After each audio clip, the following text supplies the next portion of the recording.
démocratique du Congo. Bonsoir, Excellence. Bonsoir, Madame. Comment vous vous sentez? Très bien, merci. Merci de m'avoir accordé cette occasion. Alors, vous avez été nommé ambassadeur des États-Unis ici en République démocratique du Congo, un pays que vous connaissez déjà très bien. Alors, quelles sont les relations de coopération bilatérale? À quel niveau se situe cette coopération aujourd'hui? Je crois que les relations entre nos deux pays sont très bonnes. De toute façon, nous avons une gamme d'activités ici au Congo, une gamme d'intérêts communs avec les Congolais. C'est dans le domaine de la sécurité et de la diplomatie, bien évidemment. Nous consacrons énormément d'efforts afin de renforcer la paix dans la région des Grands Lacs, y compris bien sûr au Congo. Mais en outre, nous avons beaucoup d'autres programmes dans les domaines de la santé, de l'éducation, de l'agriculture, et aussi de renforcement des capacités des militaires congolaises.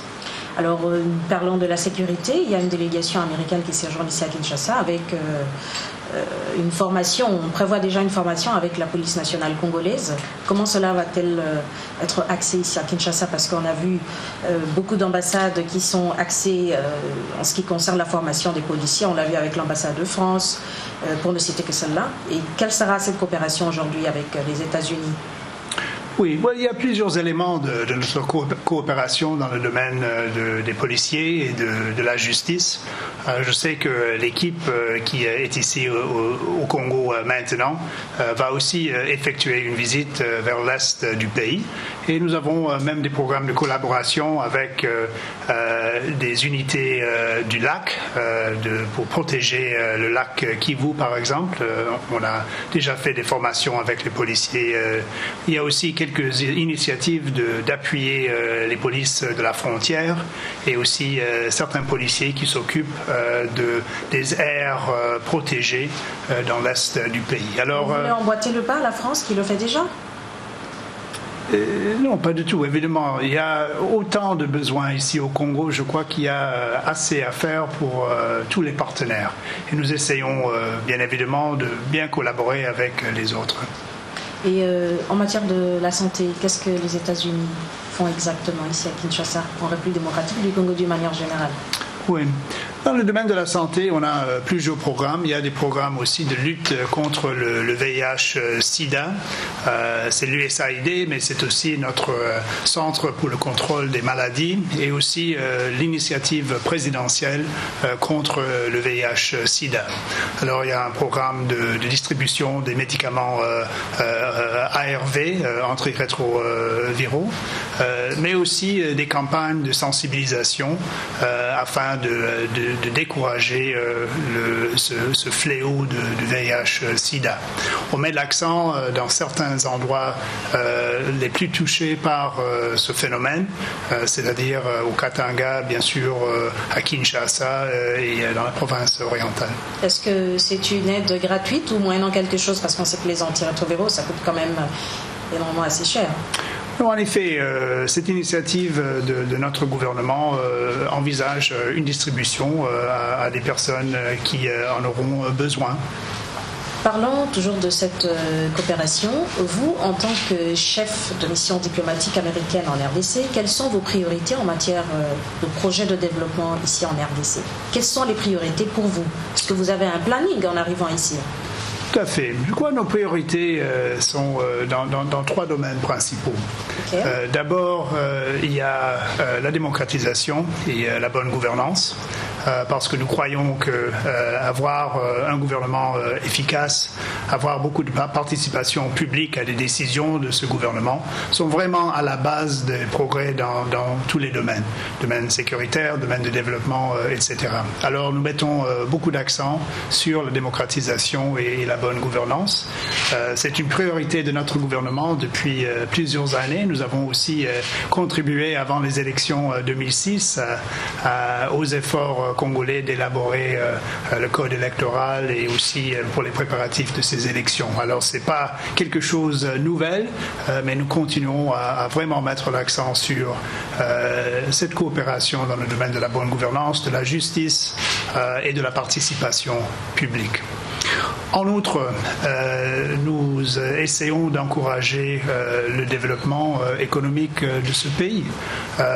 C'est, comme j'ai dit, dans le domaine de la santé, aussi de l'éducation. Nous commençons à travailler aussi dans le secteur agricole.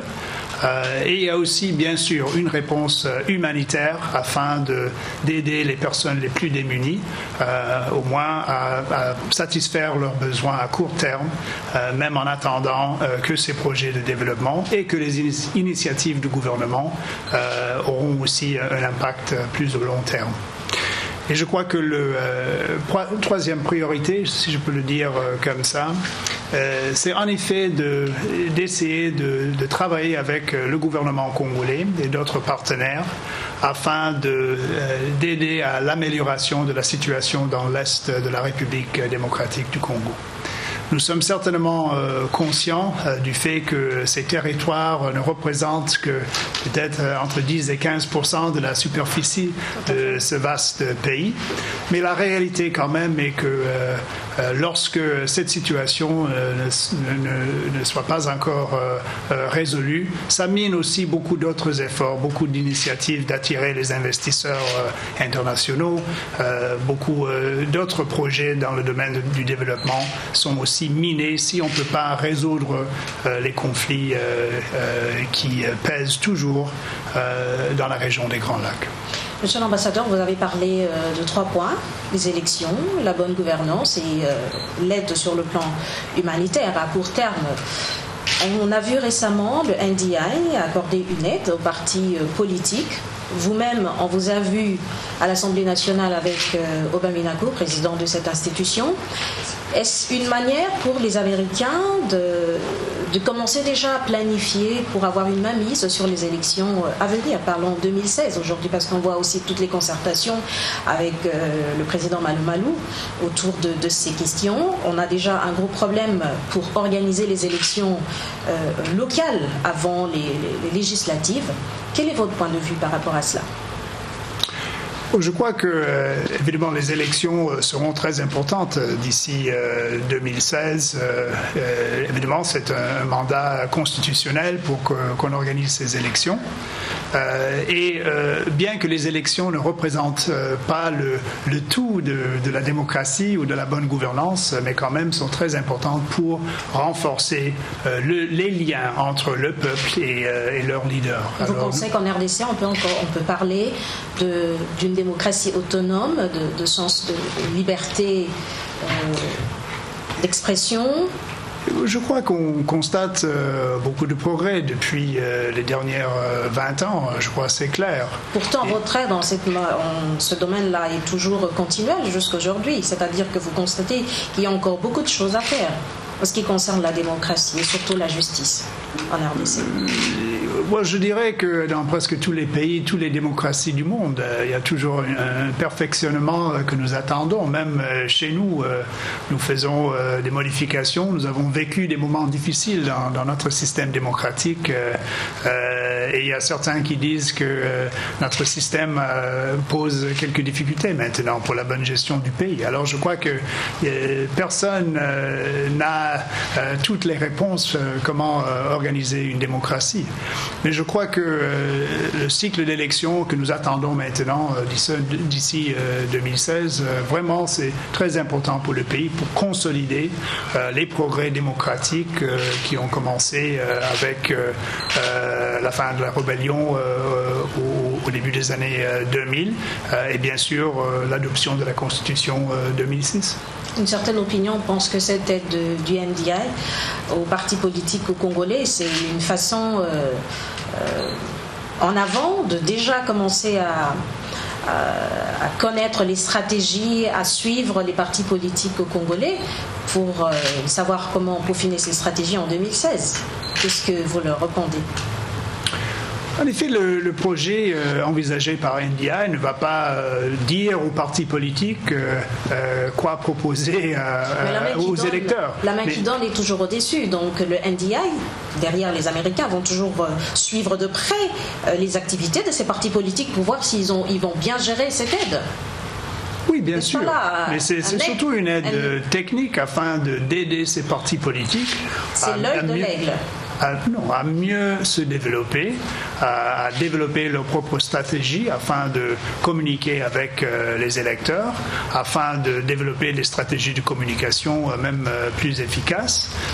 Mais nous pensons que les partis politiques représentent un élément important d'une démocratie qui fonctionne bien et que c'est un peu le moyen de traduire la volonté, les idées, les attentes de la population au système électoral. Alors les partis sont d'une certaine mesure la bande de transmission des points de vue des électeurs. Alors nous pensons que c'est important d'aider à ces partis politiques de mieux se développer afin de mieux représenter la population. Nous allons évoluer dans notre entretien. La guerre en République démocratique du Congo depuis plusieurs années. Certes, il y a eu une victoire des FARDC, parce qu'on a su quand même faire reculer les rebelles de la partie est de la République démocratique du Congo. Toutes les tractations, les concertations, les dialogues, en commençant par Addis Abeba, Kampala, aujourd'hui, sur le plan diplomatique, comment pouvons-nous qualifier la guerre en République démocratique du Congo? Quel a été l'apport de la communauté internationale pour aujourd'hui mettre fin à cette guerre? Aujourd'hui, on voit encore l'Ouganda qui ne veut pas livrer les chefs rebelles de son territoire. Il y a encore une pente de discorde dans toute cette histoire de guerre en République démocratique du Congo.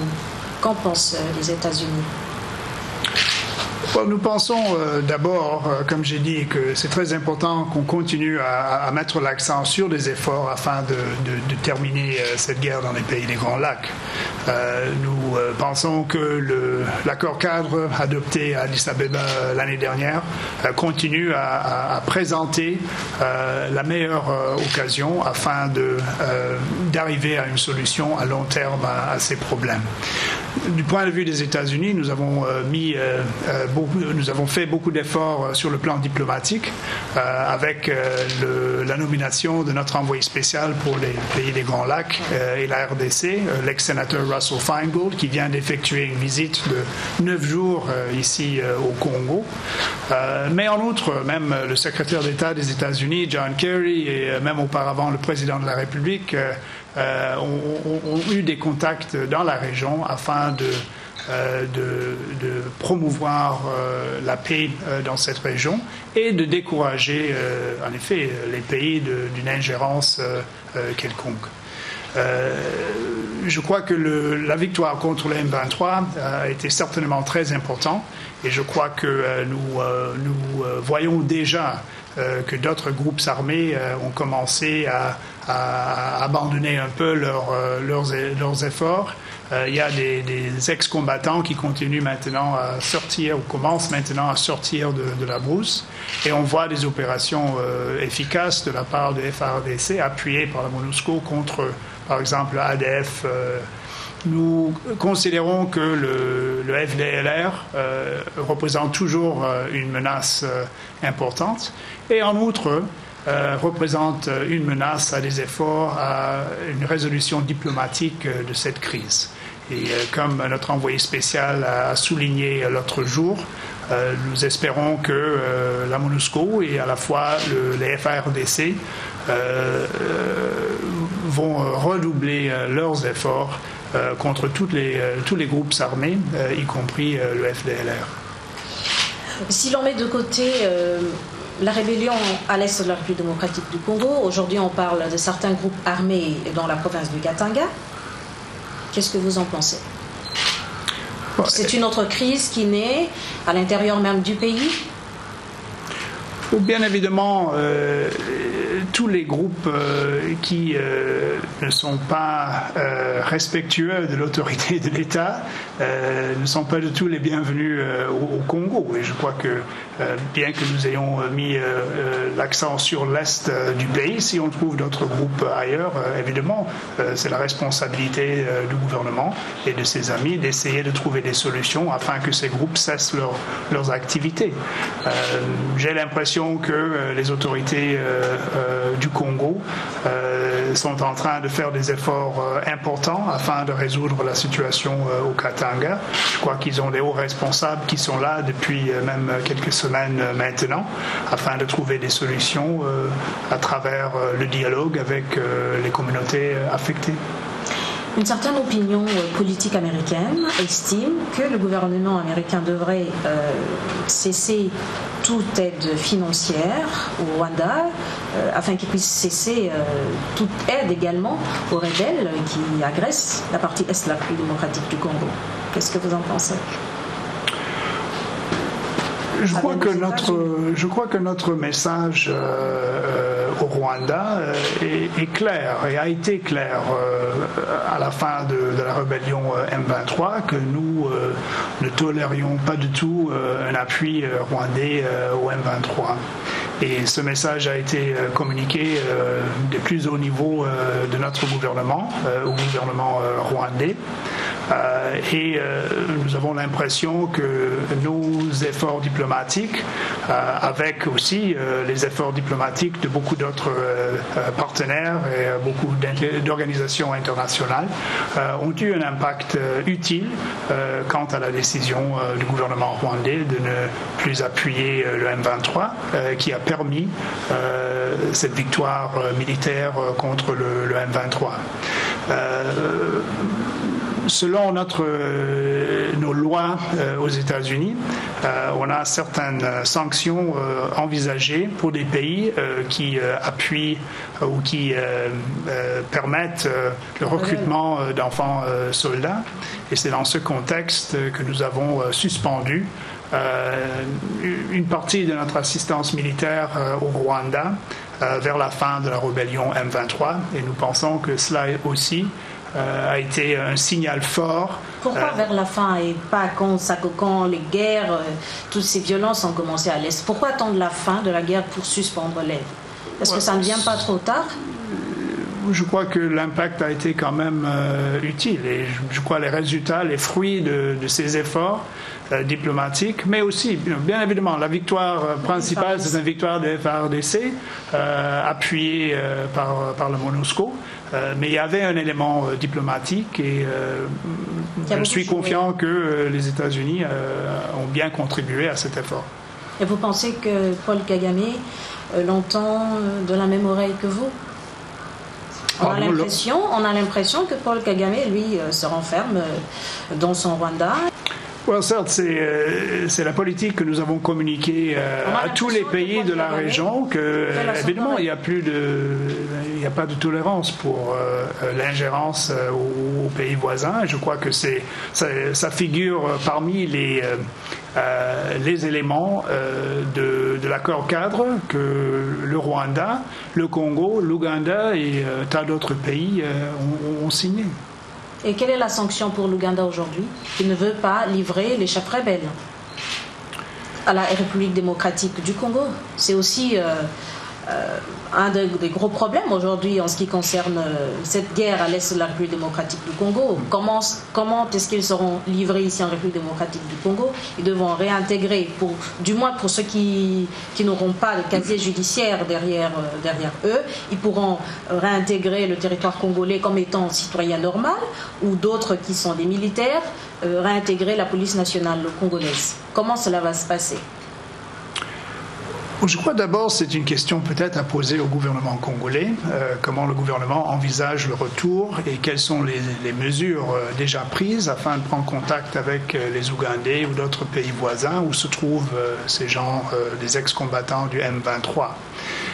Je crois que l'adoption avant-hier de la loi à propos de l'amnistie sera une étape aussi importante afin d'éclaircir comment ces gens seront traités suite à leur retour au Congo.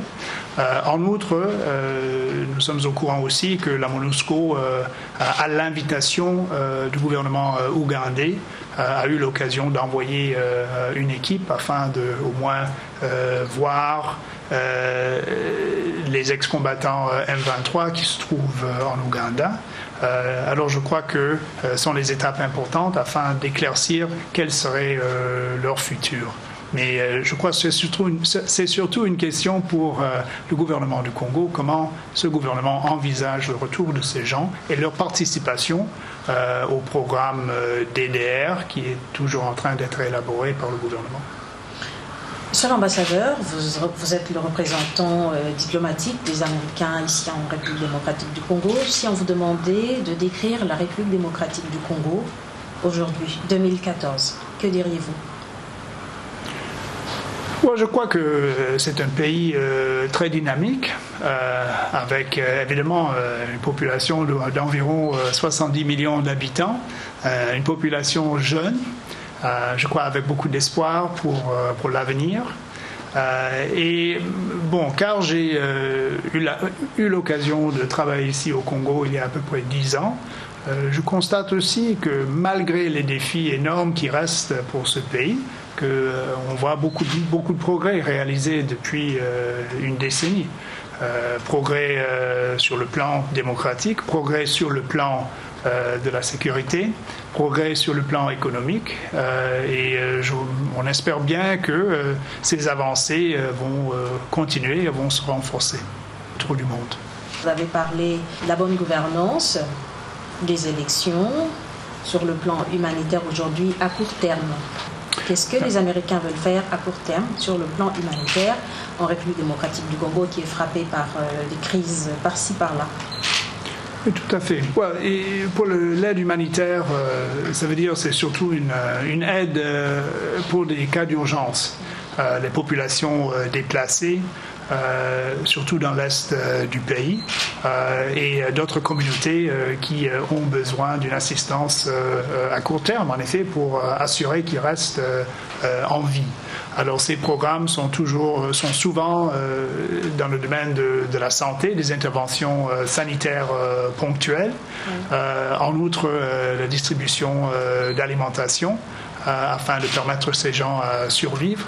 De temps en temps, des programmes afin d'appuyer l'hébergement pour ceux qui ont perdu leur maison, etc.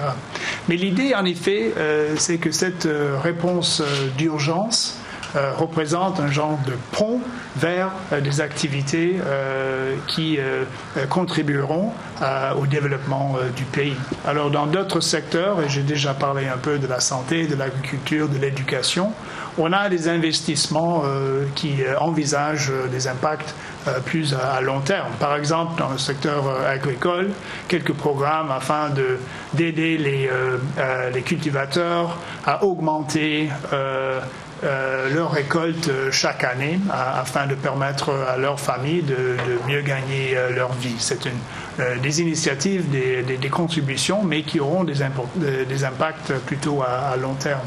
Dans le domaine de l'éducation, où on a en effet déjà formé presque 70 000 enseignants congolais et contribué aussi à la distribution des livres et d'autres besoins scolaires aux enfants.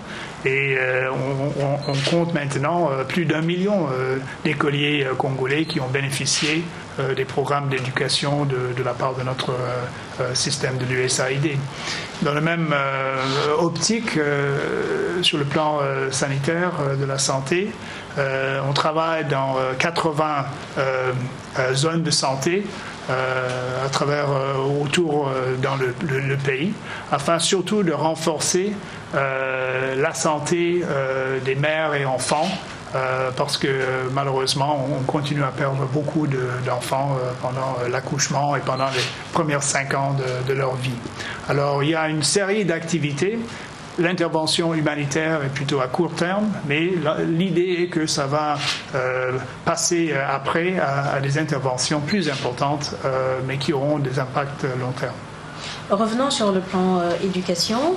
Vous dites que vous avez distribué beaucoup de livres à travers la République démocratique du Congo pour les élèves et une formation des enseignants. Ces livres sont-ils écrits en français ou en anglais ? Sur le plan de la formation de la langue anglaise, on a ici à Kinshasa une institution liée à notre ambassade qui s'appelle CALI, le Congo American Language Institute, qui donne des cours de formation en anglais.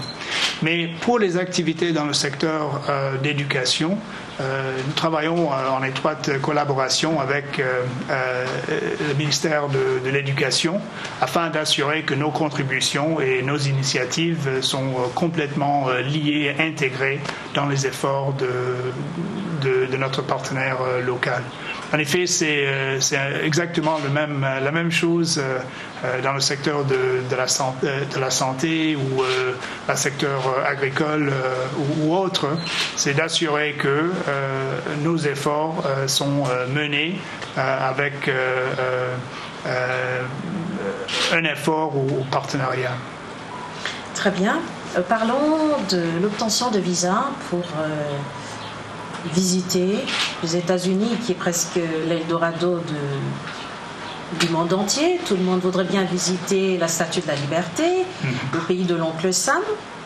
Quelles sont les mesures prises par votre ambassade pour faciliter justement cet échange culturel, le tourisme, sans pour autant parler de demande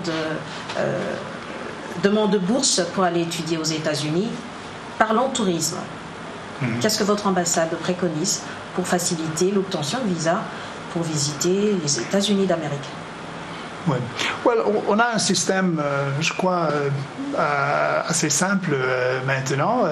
On peut enregistrer à travers l'ordinateur par Internet afin de demander un entretien au consulat. Je crois que maintenant, il ne faut pas attendre plus de peut-être 10 jours avant d'obtenir cet entretien. Il y aura certainement quelques questions posées par notre consul afin de confirmer les raisons pour lesquelles le postulant aimerait visiter les États-Unis. Mais pour ceux qui, en effet, ont des bonnes explications pour leur volonté de visiter les États-Unis, qui sont déjà bien établis sur place au Congo, il y a beaucoup qui y voyagent.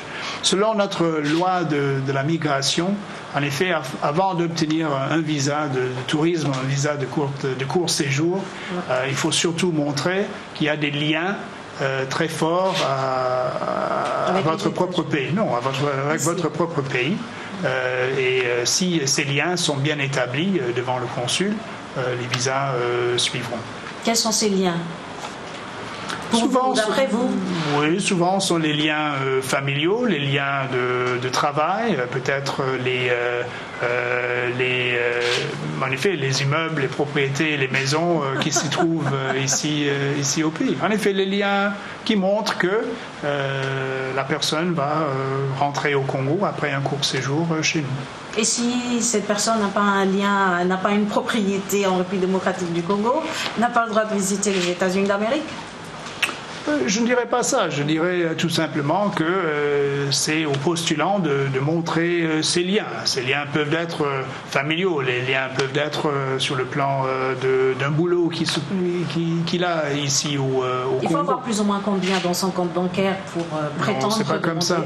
C'est pas comme ça. On n'exige pas? Non, pas une somme particulière, pas du tout.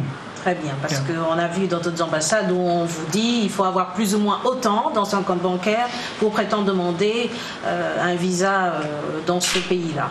Même au-delà des visites de tourisme aux États-Unis, nous avons aussi un programme de coopération culturelle qui est assez forte.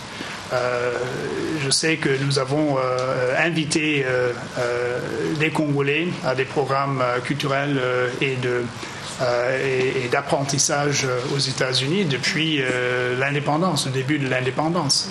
Et on a même certains hauts responsables congolais qui ont participé à ces programmes juste le lendemain de l'indépendance du pays. Souvent, ces programmes permettent des gens qui ont un intérêt dans un certain une matière particulière, de sillonner plusieurs États des États-Unis afin d'avoir des contacts avec leurs homologues chez nous et de partager un peu leurs expériences. On croit que les Congolais apprennent quelque chose de nos collègues, mais que nos collègues aux États-Unis apprennent beaucoup aussi des contributions des Congolais qui y participent. Et aujourd'hui, quels sont les programmes dans votre ambassade pour permettre justement ces échanges? C'est souvent dans les différents domaines. Administration de justice, initiative des ONG, souvent, je sais auparavant, dans le domaine de la violence faite aux femmes.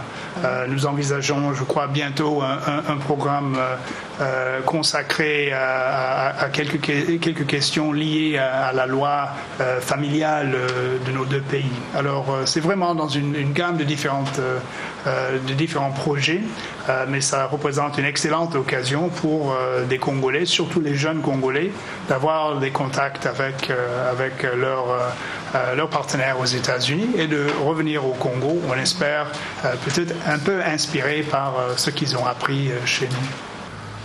Nous allons parler de l'actualité internationale. Aujourd'hui, la guerre en Syrie. On accuse encore aujourd'hui le gouvernement syrien de ne pas livrer complètement toutes les armes de destruction massive, des armes chimiques en Syrie. Le gouvernement américain, la France, appuie les rebelles, sont du côté de l'opposition syrienne. La Russie, la Chine et d'autres pays soutiennent le gouvernement syrien. On a vu il y a quelques semaines, lorsqu'on a ouvert la conférence à Davos en Suisse, il y a eu presque un incident diplomatique avec le représentant du gouvernement syrien, avec Ban Ki-moon, qui pointait du doigt John Kerry, qui était dans la salle, représentant le gouvernement américain, comme étant l'investigateur des opposants syriens. Quel est votre point de vue par rapport à cela? Et jusqu'aujourd'hui, d'ailleurs ce matin même, on continuait toujours on pointait du doigt John Kerry comme étant l'instigateur. Évidemment, la situation en Syrie c'est une tragédie pour cette population. On voit le niveau de destruction, on voit le niveau de dégâts, on voit les morts un peu partout.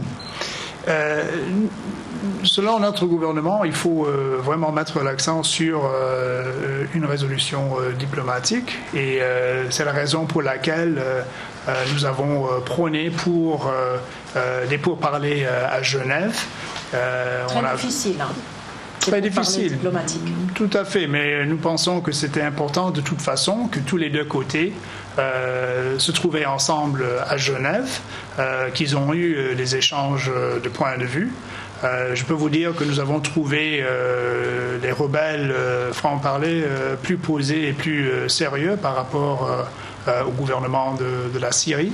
Et nous espérons que cette initiative, qui ne représente évidemment qu'une première étape, mais peut permettre d'autres conversations et d'autres conclusions plus à long terme afin de résoudre ce problème.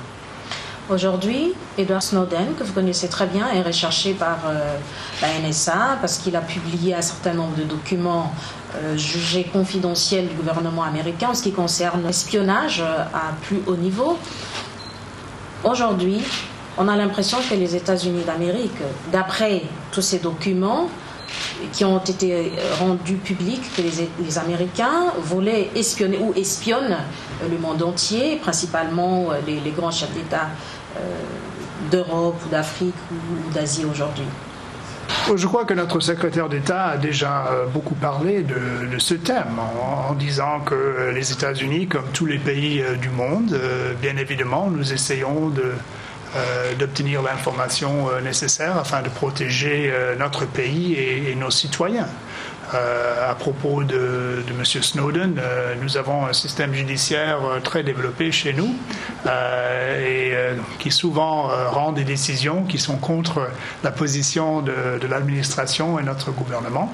C'est notre perspective que M. Snowden n'a aucune chose à craindre que de rentrer aux États-Unis, faire face à notre système judiciaire.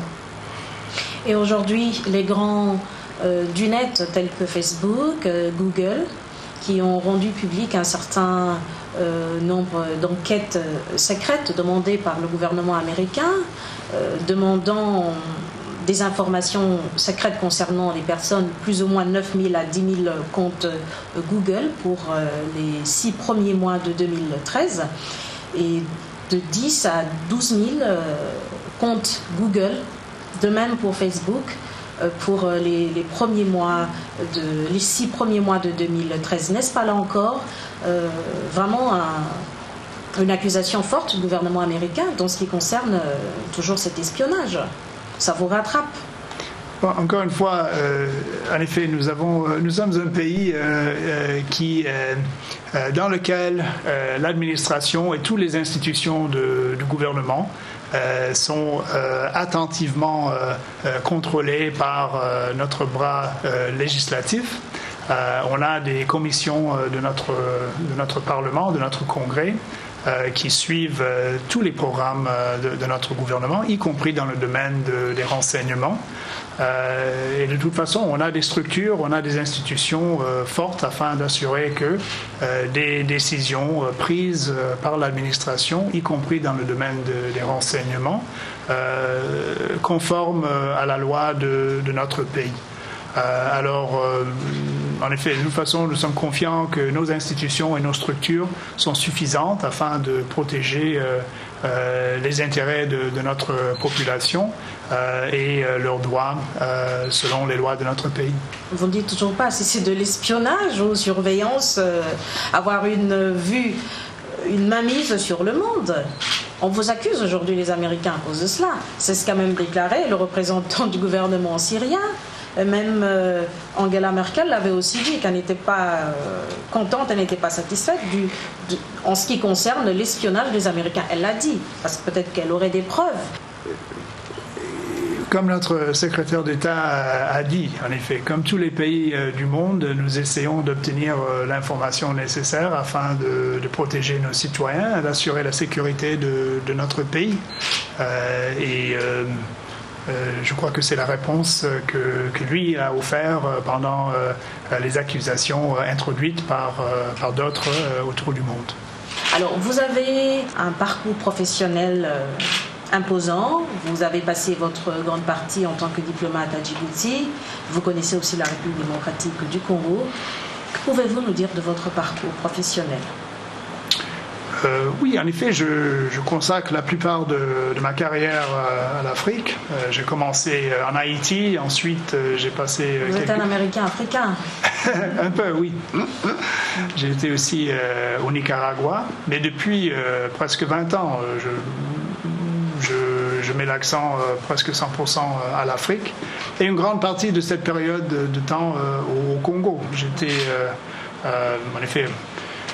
chef du bureau Congo à l'époque Zaïre entre 96 et 98 pendant la chute du feu Mobutu, et ensuite j'ai été affecté ici entre 98 et 2004, et après mon retour à Washington, j'ai eu d'autres responsabilités pour l'Afrique centrale. Ça vous a plu de revenir en République démocratique du Congo? Absolument. Nous aurions appris que vous parlez très bien le lingala. Non, vous êtes mal informé alors. Un petit mot pour les téléspectateurs qui vous suivent en ce moment. Ok. Melisi mingi nasepeli mingi nazongi na mboka et nazali kosala mosala mingi mpona kimia ekozonga na mboka. Bravo, monsieur l'ambassadeur. Merci de nous avoir reçus. C'est la fin de notre entretien Show diplomatique, notre magazine qui parle de relations de coopération bilatérale. Donc, je rappelle à tous nos chers téléspectateurs que nous sommes entretenus avec l'ambassadeur des États-Unis accrédité en RDC, James Swan. Ici, nous avons parlé de relations de coopération bilatérale, de l'actualité internationale. Merci de nous avoir suivis et à la prochaine pour un nouveau numéro. Bonsoir.